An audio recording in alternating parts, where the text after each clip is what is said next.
નમસ્કાર વિદ્યાર્થી મિત્રો, હું પઠાણ સાહેબ मुस्लिम स्कूल में आपका स्वागत करूँ। धोरण कक्षा 10 की बात करें हम हिंदी विषय की, तो उसमें हमने अभी तक एक काव्य और एक पाठ के बारे में पढ़ाई की। आज हम काव्य 3 नंबर का है जिसका नाम है सवैये। सवैये की बात करेंगे। इसका कवि है, जिसके कवि है रस खान। उनकी बात करें तो जन्म सन 1548 और निधन यानी अवसान सन 1628। रस खान का असली नाम सैयद इब्राहिम था। उनका जन्म दिल्ली के एक संपन्न परिवार में हुआ था। गोस्वामी विठलनाथ जी से दीक्षा ग्रहण कर ब्रज में रहकर कृष्ण भक्ति के पद लिखे। तो जो रस खान है, उनका असली नाम अगर हम देखते तो सैयद इब्राहिम था।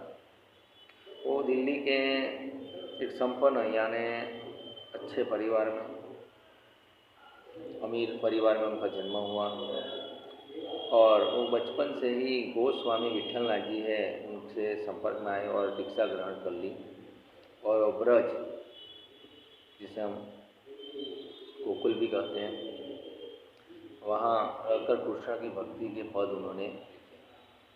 इस मुसलमान कवि की अनन्य कृष्ण भक्ति सराहनीय है। ये मुस्लिम है, जन्म से मुस्लिम थे इब्राहिम रस खान, लेकिन जन्म के बाद विठलनाथ जी से दीक्षा ग्रहण करने के बाद उन्होंने कृष्ण के प्रति अपने पद लिखे, इसलिए उनकी भक्ति सराहनीय है कृष्ण के पद लिखने की वजह से।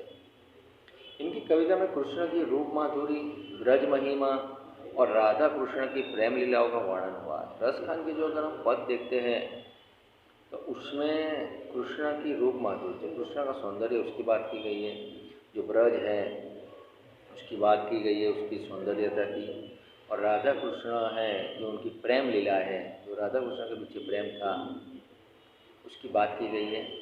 उनकी भक्ति में प्रेम, श्रृंगार और सौंदर्य की त्रिवेणी भक्ति है। ब्रजभाषा का जैसा सरल तरल, सरस, स्वच्छ और सजीव प्रयोग रस खान की कविता में मिलता है, वैसा बहुत कम कवियों में प्राप्त होता है। रस खान जैसे भक्त कवियों को लक्ष्य करके ही भारतेंदु हरिश्चंद्र ने कहा था, इन मुसलमान हरिजनन पर कोटि के हिंदू वारी। यानी ये जो ब्रजभाषा का जो सरल, स्वच्छ और सजीव प्रयोग रस खान ने जिस तरह से अपनी साहित्य में किया है पदों में, तो उसको देखते हुए बहुत लोग कम इस तरह से सरल भाषा में ब्रजभाषा का इस्तेमाल करके लिखा है। तो रस खान ने इस तरह से लिखा, तो इसलिए रस खान जैसे भक्त कवियों के लिए जो भारतेंदु हरिश्चंद्र है, जो बड़े गजे के कवि हैं, उन्होंने इन रस खान के लिए लिखा कि मुसलमान हरिजनन पर कोटि का हिंदू वारी, कोटि क्या ना करोड़ों, वारी फिजा आसन। देखिए जो ये मुसलमान हैं उन्होंने हरिजन, हरि यानी भगवान, भगवान का मानस आदमी, तो जो भगवान का भक्त है रस खान, उनमें कोटि हिंदू वारी उसकी बात की गई है। सुजान, रस खान, प्रेम वाटिका और रस खान रचनावली इनकी प्रसिद्ध रचनाएं, 3 रचनाएं उनकी हमें देखने को मिलती है, जिसका नाम है सुजान रस खान, प्रेम वाटिका और रस खान रचनावली। इनमें उनके साहित्य का हमको देखने को मिलता है। तो सवैये नाम से उनके पद जाने हुए हैं, फेमस हुए हैं। अगर हम बात करें यहाँ पे जो सवैये दिए गए हैं, जो 4 दिए हैं, उसकी बात करें पद, तो यहाँ रस खान के 4 सवैये लिए गए हैं। इनके सवैयों में कृष्ण ही नहीं, कृष्ण भूमि के प्रति अनन्य अनुरक्ति एवं समर्पण की भावना सजी हुई है। अगर रस खान के यहाँ पे 4 सवैये हमें लिए गए हैं, जिसमें कृष्ण के प्रति की भक्ति के अलावा उन्होंने कृष्ण भूमि, जहाँ कृष्ण वास करते थे, निवास करते थे, रहते थे, वो ब्रज भूमि गोकुल, उसके प्रति अनन्य अनुरिक्त यानी प्रेम की बात है, समर्पण की भावना सजी हुई है। कृष्ण की विविध लीलाओं का मनोहर वर्णन हुआ है।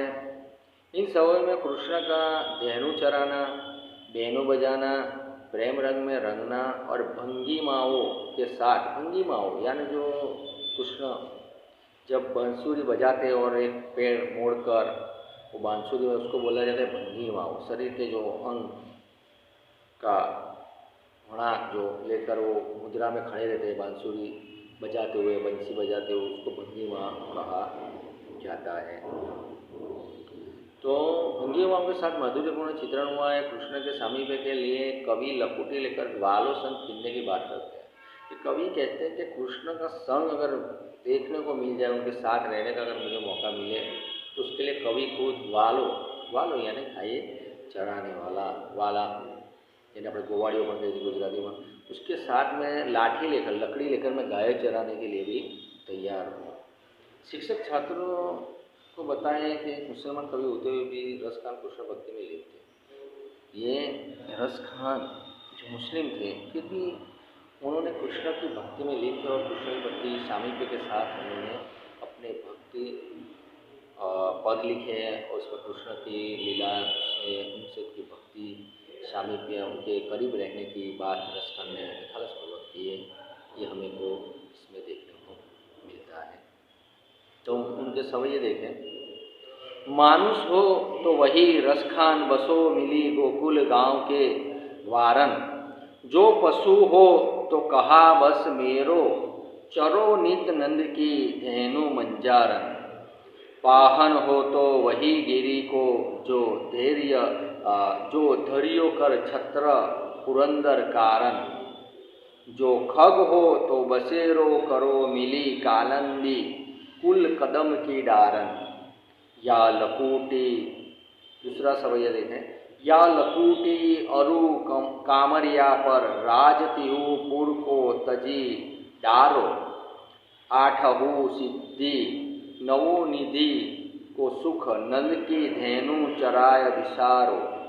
रसखान कबो इन आखिन सो ब्रज के बन बाग तड़ाग निहारो, कोटि कहू कल धोत के धाम करिल के कुंजन ऊपर वारो। तीसरा सवैये की बात करें। जा दिन तय वह नंद को छोरो, या बन धेनु चराई गयो है, मोहिनी ताननी गोधन गाय कई, बैनु बजाई रिजाई गयो है, ताही धरी कछु टोना सो कई, रसखान हिये में समाई गयो है, कऊ ना काहू की कानी करे सिगरो ब्रज बीर इकाई गयो है। मोर, उसके बाद चौथा सवैया लास्ट अंतिम।